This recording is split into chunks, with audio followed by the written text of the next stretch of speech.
Hello friends, my name is Vibhuti Ashwin Pangajalan from 3rd standard. Good evening everyone, myself Om Varsha Sharad Jumde from 4th standard. जय सेवा।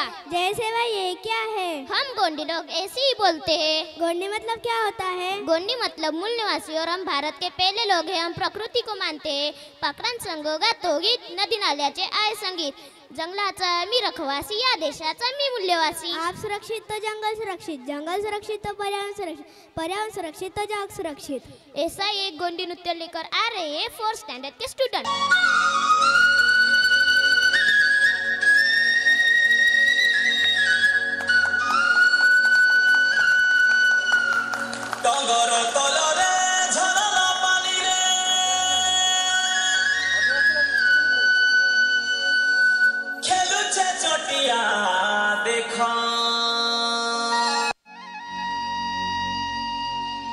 झुरा झुरी हे नाचुछन देखो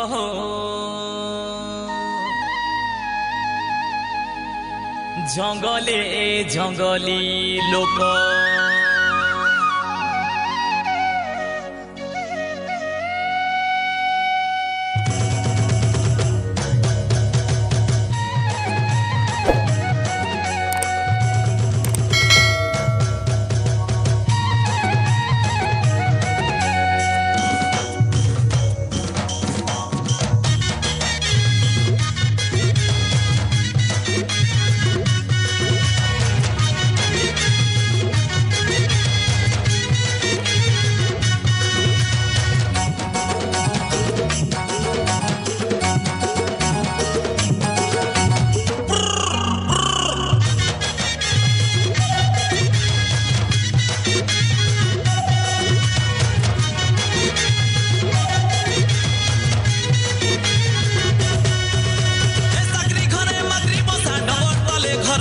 जंगली लोक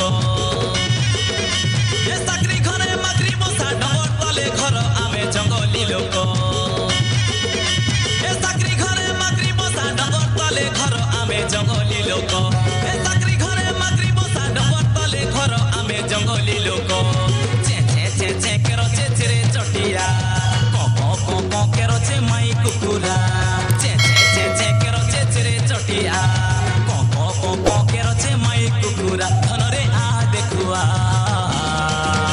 ए साकरी घरे माकरी बसा डबर तले घर आमे जंगली लोक ए साकरी घरे माकरी बसा डबर तले घर आमे जंगली लोक ए साकरी घरे माकरी बसा डबर तले घर आमे जंगली लोक ए साकरी घरे माकरी बसा डबर तले घर आमे जंगली लोक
कुकुरा चे चे चे चे केरो चे चे रे चटिया को केरो